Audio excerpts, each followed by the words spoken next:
What does it mean to be a high-value man in a relationship? Does it mean you go to the gym, you keep physically fit? Does it mean you're good looking? Does it mean you're a provider, you take care of your girl? Does it mean you're masculine, you're dominant, you know how to lead? I've been reading the book, The Value of Others by Orion Taraban, and I'm only through chapter 1, but it's already kind of opened my eyes more so into what it means to be a high-value man, especially in relationships. I know on this channel, I preach that, you know, your girlfriend, your wife left you, she's done with you. It sucks, but there's no going back. It is what it is. So you have to become as high value as possible. And after reading this first chapter, it just, there's a lot of things that came to my mind. So I thought for this video, I would give you what his thoughts are on what makes a man valuable in a relationship, and then some things that you can do to start improving your value so that when you do get into your next relationship, you're coming from a place of abundance and you're off to a much better start than perhaps you were either beginning in your relationship or towards the end. So to start the chapter off, Orion talks about the fact that we are always evaluating value subconsciously. It's not something that we can focus on. It's not something that we can really articulate. If we could pinpoint exactly what made something valuable, it's just too much data to express. Our brains would basically just shut down. And it's also fluid. It's always changing. What's valuable to us 1 minute may not be valuable the next. So subconsciously, we're always evaluating somebody to see if they're going to be a fit for our lives. Like it or not, you're only going to get into a relationship or hang around people that you feel are valuable and they add something to your life. If they don't do that, you're just going to avoid them or you're not going to need them around. So subconsciously, we're always evaluating people to see how they're going to fit into our life with us. For me, when I first got together with my ex, I felt the value came from, you know, her beauty, the fact that she wanted to be with me. What was valuable to me at the time was being in a relationship, having a girlfriend, having somebody to give me affection. At that time, I needed a lot of validation. I was a very low self-esteem, insecure person. So what was valuable to me at the time was to just be in a relationship, to have that companionship, to have that camaraderie or whatever. So that was the initial stages of my value. I assume for her, my value came from being there, having a job, being able to get her out of her situation, being a good person. But over time, these values change. You don't just stop growing. You don't just stop, hypergamy as well, trying to always find a better mate, trying to improve. So over the years, as the value's changing, you know, this is always constant. This is always happening subconsciously. So over the years, the value systems change, her values change, my values changed. But because it was so important for me, I placed so much emphasis on importance of just having a girlfriend, having somebody with me, I ignored a lot of the red flags that were in the relationship. There's a lot of things that I overlooked because I was so desperate to just have somebody in my life. I was going through, coming from a place of scarcity. So that's kind of that's how value is determined. So it's subconscious, it's based on your goals. So my goals were to just have a girlfriend, to have somebody with me. And I was meeting those goals, so that's where that value came in. He also goes over the fact of like how you can tell if somebody is a high value guy. So he describes a high value guy as being somebody that has more of what you want and less of what you don't want. So if you have a lot of what she wants, say her goals are to have a strong guy who's in good shape, who makes a lot of money, who's on his path, who's driven, and can communicate, has emotional stability, that's going to make you a high value man in her eyes because you have a lot of what she does want. If you just have some of the things she doesn't want, she'll compromise a little bit. She'll be fine with that because you have more of what she wants. So maybe you work a little too much, maybe you're a little distant sometimes. if your good qualities of what she wants is higher than the negative qualities that she doesn't want, you're still a high value guy, she'll still want to be with you. If it's the opposite, if you have more of what she doesn't want and less of what she does want, that makes you a low value man in the relationship. And that means she's not going to desire you. It's going to cause avoidance and want to escape the relationship, because there's just so much that she doesn't want that she can't be in that relationship anymore. And this is what happened while we were together. I started off as being high value. I had a lot of what she did want. I had a lot of, probably not as much of what she didn't want. So it made more sense to be with me because I had more positives than negatives. But over the years, as I started to not give my best effort, started to play more video games, stop communicating, not really standing up to the red flags that I saw, probably just got comfortable and didn't really think it was worth it. So my value starts to drop. And as that happens, I'm having more bad qualities that she doesn't want instead of the good qualities that she does, which causes friction, which causes hypergamy. She starts to look for other options. That's what makes it more attractive to her to, I guess, go date her coworker or whoever. And it just starts to trigger that. This is not something that they're consciously doing even. It's just she starts to realize subconsciously there's more things that I don't want in this relationship than things that I do want. Does that resonate with you guys at all? I can see where this is coming from in my case with the divorce. I know I didn't consider myself a high value guy at the time, that's for sure. Like I said, I played video games, I was overweight, didn't really try in the marriage, didn't try in my job, didn't have any emotional control. Like I would just shut down for days if I got in an argument. I wouldn't express myself. Nice guy behaviors. So a lot of unattractive qualities that she didn't want, which is why once we got divorced, once she left for her guy, I started focusing on high value behaviors. What can I do to make myself more desirable?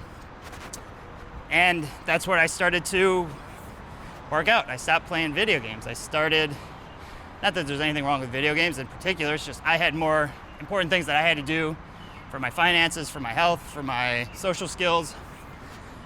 But I started to work towards this stuff. I didn't really know how to define what a high value guy was. I just assumed, losing weight would make me more attractive, would make me more desirable.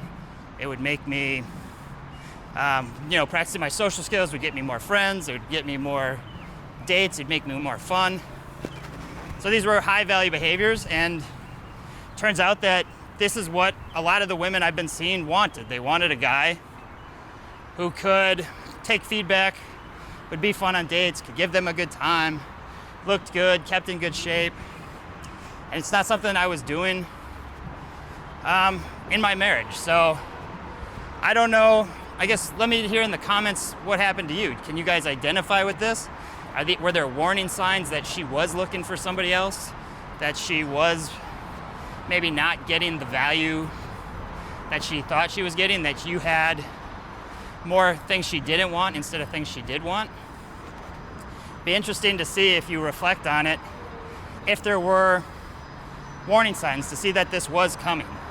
Because people don't want to be with anybody, whether it's your friends, whether it's your wife. People don't want to be with somebody that doesn't have, adding value to them. If you don't have value, people are just gonna, leave. You're not gonna want to be around somebody who's not adding value to your life. So looking back, I could see where my value was low, and I guess in my eyes, her value was still high, because I still wanted somebody I could have sex with. I still wanted that feminine energy and companionship. I still wanted to think I was a good husband. That was important to me, that people saw that we got along, that we had a good relationship. So that value was high for me still. There was a lot of things I didn't like. I mentioned a lot of the red flags. Go this way. I mentioned a lot of the red flags, but because there was more, my goals were more important to have somebody stay with me. I don't think anyone's gonna stop to let me cross. All right, thanks. So because my goals were more important to have somebody there with me, to look good, to not be alone, I was able to weigh that with the things that I didn't want.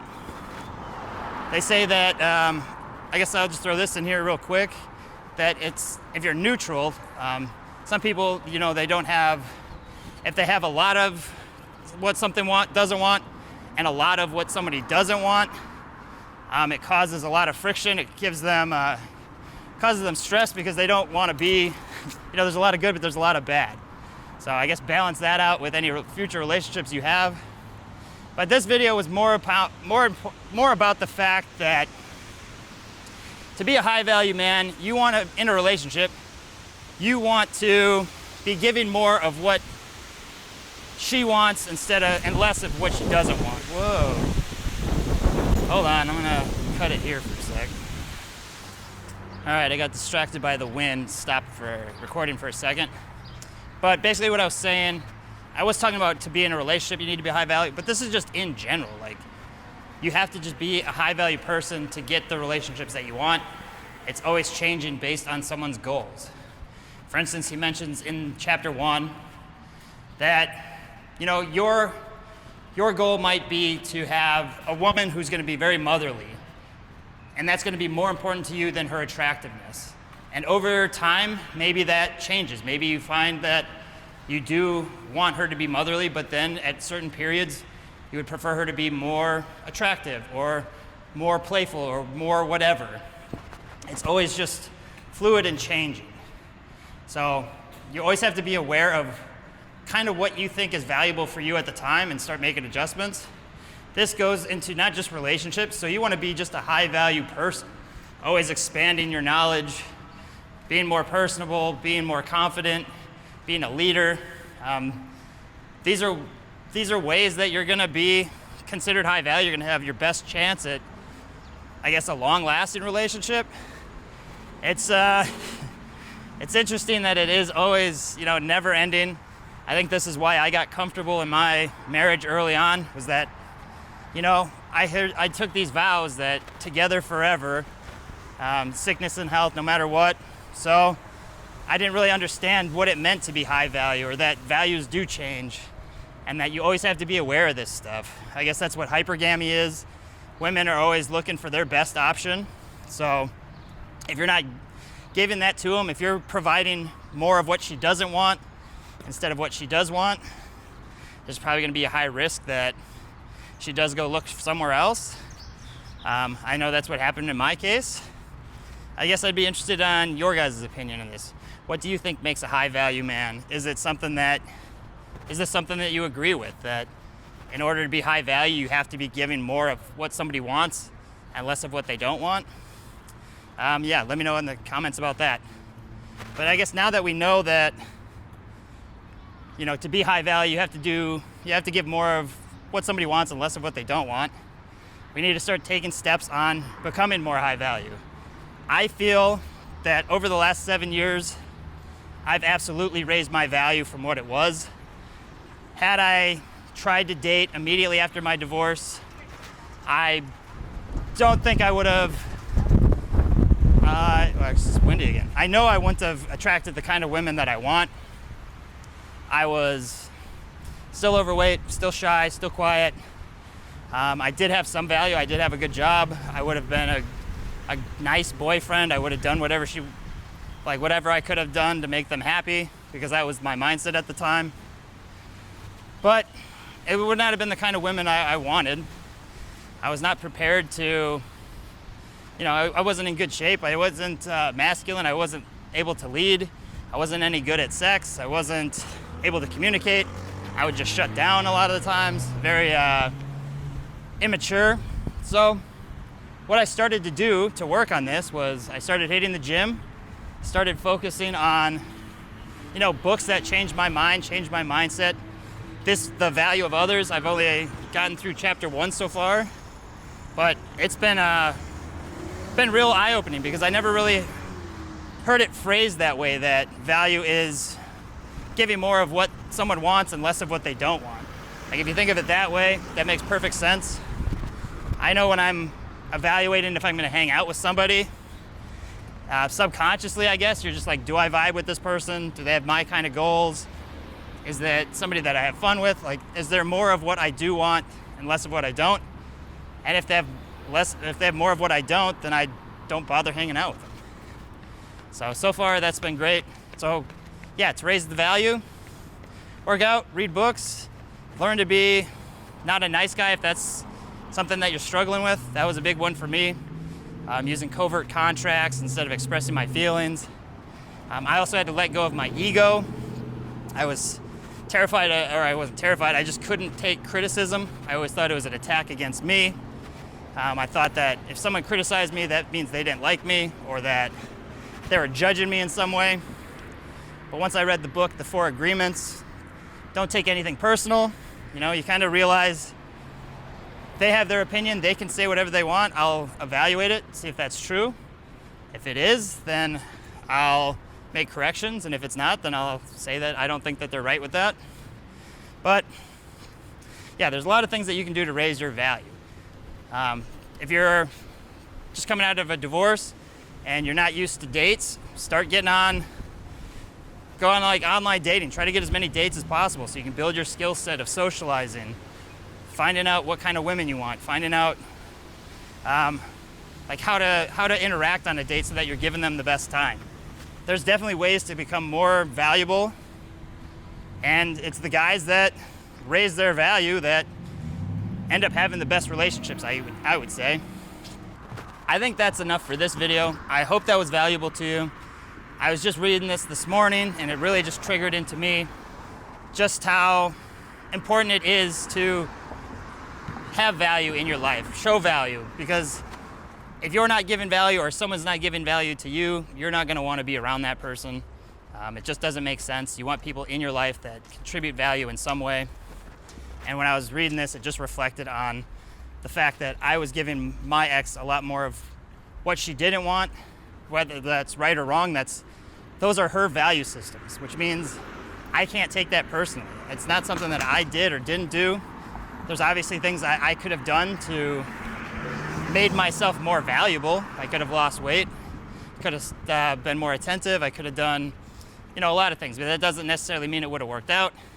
Doesn't mean that those are things that I wanted to do. So those were her value systems. I'm not going to take that personally. But after reading this morning, it just kind of emphasized what it means to be a high value man in a relationship. So now that I'll take that into my future relationships, knowing that if I want a relationship to work, I need to be giving more of what they do want and less of what they don't. And this goes both ways. If she's given more of what I don't want and less of what I do want, then I'm not going to want her around in my life either. So I hope that was helpful. I'll keep you updated on the rest of the book. I just started it, and so far it's really good. I highly recommend, if you're not reading books after going through this stuff, I would recommend it. It really can change your life. It really just opens your eyes to more things, helps you grow as a person, helps you build your value, because you're able to share that with other people. It just makes you reflect a little bit more too on what you can do to become a better version of yourself. That's my main goal. Is I want to just keep building value for me and attracting better people into my life because of that. So that's what I'm going to keep doing. I guess I'm off to the gym now. Follow me on Instagram. I've been posting just what I'm doing throughout the day, trying to give value in that way too, so you don't have to wait for these new videos. They're more up to date. Leave your thoughts in the comments. Enjoy your rest of your day, your evening, and we'll see you later.